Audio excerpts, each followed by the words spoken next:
मला अक्षरशः रडायला येते. तो शाळेमध्ये जात होता. भारत माझा देश आहे हे दिवस पाहण्यासाठी तो बोलत होता. हेच का आम्हाला मिळालेलं स्वराज्य? शिवछत्रपतींनी आम्हाला जे स्वराज्य दिलं, ह्या स्वराज्याची वाट लावणारे हे आज जे बसलेत ना, हे बिबट पाळणारे, कशासाठी हवे ते बिबटे यांना? एका डोळ्यामध्ये आम्हाला अश्रू येत आहेत आणि दुसऱ्या तोंडाने आम्हाला आमचा आक्रोश व्यक्त करावा लागतोय. आज आमच्या व्यथा जर तुम्हाला जाणून घेता येत नसतील तर तुम्ही केवळ आणि केवळ आमचं सांत्वन करण्यासाठी कशासाठी येत आहे? आमचं जीवन मेलेल्यापेक्षाही वाईट मरण मरतोय आज आम्ही मरतोय. फार भयानक परिस्थिती आहे.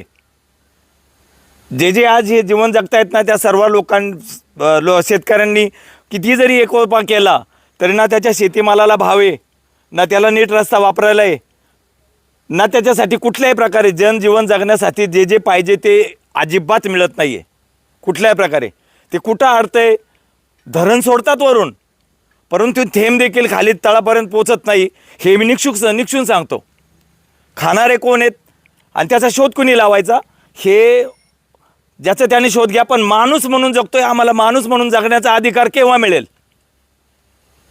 वाणी साहेब, तुम्ही इथपर्यंत आलात, खूप म्हणजे मला तर खरंच शब्द फुटत नाहीत. माझ्या डोळ्यामध्ये या बाळाच्याबद्दल अश्रू आहेत. मला 3 दिवस झालं. आज परिस्थिती ज्या दिवशी घटना